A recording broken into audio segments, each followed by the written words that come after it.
Namaste students, welcome to the lecture series on factors affecting drug absorption. By this time we have completed 3 factors that are the physico-chemical properties of the drug.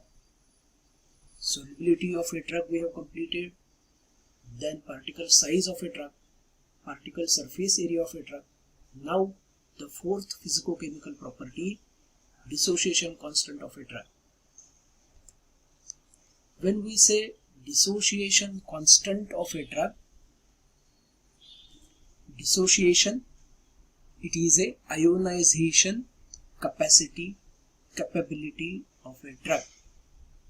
The drug undergoes dissociation in the aqueous solution form, in their aqueous solution phases, and the extent of ionization depends upon the pH of the solution or pH of the environment. For example, a weak acid will ionize mostly in alkaline pH, while a weak base will ionize in acidic medium. The unionized drug is having more lipid solubility and thus it will get better absorbed. Hence, gastrointestinal absorption of a drug can be improved if the extent of ionization is less. What it means, if the drug is available in unionized form and the drug is having optimum lipid solubility, that drug will get readily absorbed in the gastrointestinal tract or membrane. The absorption of weakly acidic or weakly basic drugs can be influenced by the 3 important factors, and as we all know, the drug molecules are most of the times either they are weakly acidic in nature or weakly basic in nature. Why we prefer the drug molecules in this form? The answer is in this factor. So these 3 factors, they contribute here. Which are these 3 factors? First one is pH at the site of absorption or pH of the environment where the transport or absorption is taking place. Dissociation constant or ionization properties of the drug, and the lipid solubility of unionized form of a drug, which can be expressed in terms of partition coefficient of a drug. When we relate all these 3 properties together, then we have to go for the pH partition theory or pH partition hypothesis.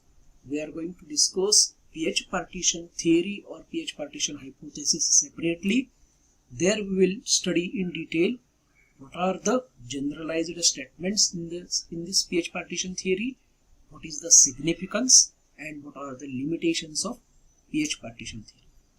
At present, let us focus only on the ionization, or in other words, dissociation constant, which we express as pKa of a drug. Coming to the methods used to determine dissociation constant or pKa of a drug, so many methods are available. We have listed here a few methods. The first method is potentiometric method, simple method in which we can use pH meter to find out the dissociation constant of a drug. Second method is conductivity method. Here we can use the conductivity meter to estimate the dissociation constant. We can use the spectrophotometer. The method is spectrophotometric method. Fourth method is the dissolution rate method. The fifth one is liquid-liquid partition method. So these methods will help to determine the dissociation constant of a drug. Coming to its significance, why it is important? At the particular pH, the relative concentration of unionized and ionized species in a drug solution can be determined by Henderson's-Hasselbalch equation. We have studied this Henderson-Hasselbalch equation already in the second year. So the equation can be used to estimate unionized form and ionized form. The estimation of ionized and unionized form of a drug. If the drug is acidic, the equation can be used. pH is equal to pKa plus log of concentration of ionized drug divided by concentration of unionized drug. For the basic drugs, the same equation can be written as pH is equal to pKa plus log of concentration of unionized drug divided by concentration of ionized drug. So this equation gives us the relationship between the pH, ionization and the extent of ionization of a drug. That is why this equation is important. The same equation, same dissociation and its importance in the drug transport can be studied by observing this diagram. Here we can see there are two compartments which are separated by a membrane, and in all these three regions the pH values are different. In the stomach region the pH is 3.4, in the blood the pH value is more, that is pH 7.4, and from the membrane from which the transport is taking place, in the membrane the pH is again different. So here how the dissociation constant is important during this transport. If we want to study this, let us take an example of a weak acid drug. For that weak acid drug, what will happen in the stomach at the pH 3.4? There will be a minimum ionization. So what it means, the drug is available in the unionized form more, and if the drug is having sufficient lipid solubility, that drug will easily cross the membrane. In the membrane also the ionization is going to take place. When it enters into the next compartment, into the blood, due to the change in the pH conditions, now here the ionization will take place and the drug will available now in more ionized form, and that form may be helping that drug to travel, to get it distributed and give you further action. So the extent of ionization of a drug in the compartment from which it is getting transported into the next compartment is very important, and this extent of ionization, it is dependent upon the pH values in the environment or in the compartment. Another example, let us study the example of a drug ibuprofen, whose for this drug the dissociation constant pKa value, as it is a weak acid, it is 4.4. In the stomach, when the pH is very less, what will happen here? As it is a weak acid, there will be a less ionization and the drug is available in unionized form. So here in this, from this region, it will get easily transported from the membrane barrier where the pH is again more, and it is getting entered into the plasma where the pH is again high, and in this pH what will happen? There will be ionization of a drug. From the membrane the drug has to enter into the next, that is in the intestine, next environmental conditions. in the intestine, what is there?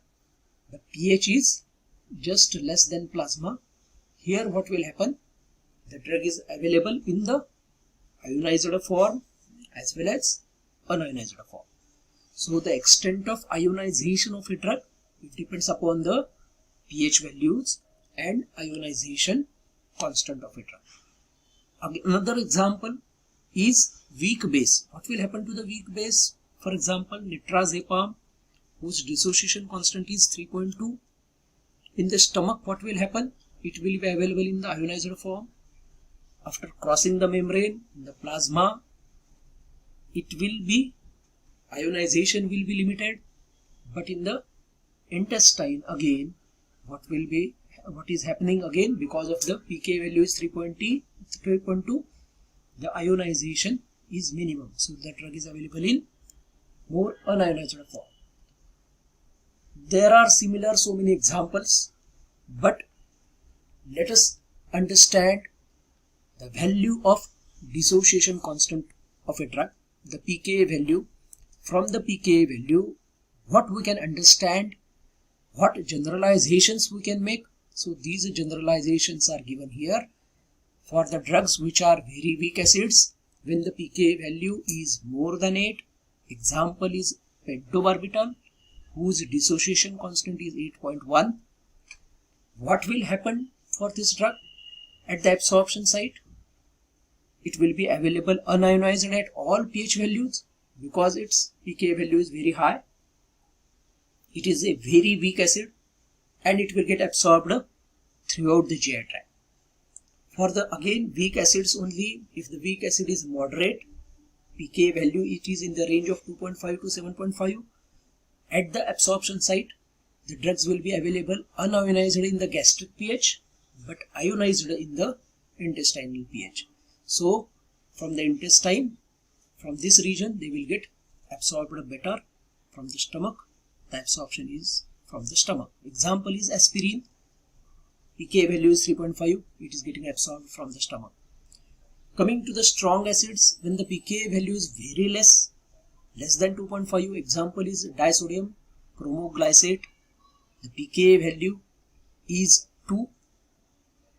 It will be ionized at all pH values.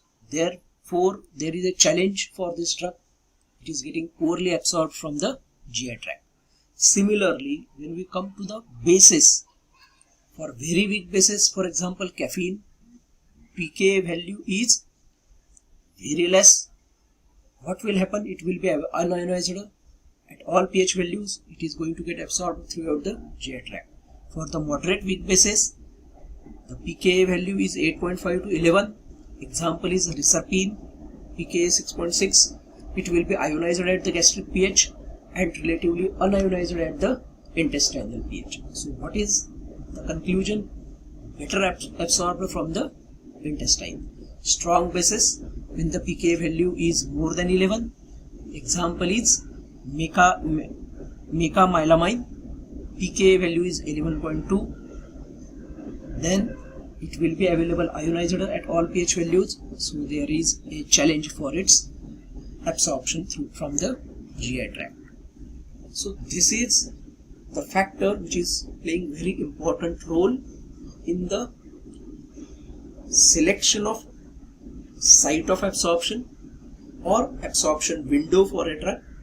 At the same time, it is very important in considering the possible ionization properties and how they will affect the absorption of a drug. In conclusion, we'll remember 3 sentences. The drug, it will undergo a dissociation in aqueous conditions. One important thing, the extent of ionization depends upon the pH value. Weak acid will get ionized in alkaline pH. Weak bases will get ionized in acidic medium, and unionized form is more lipid soluble and thus it will get easily absorbed. These are the references. Thank you, students. Keep learning. Happy learning.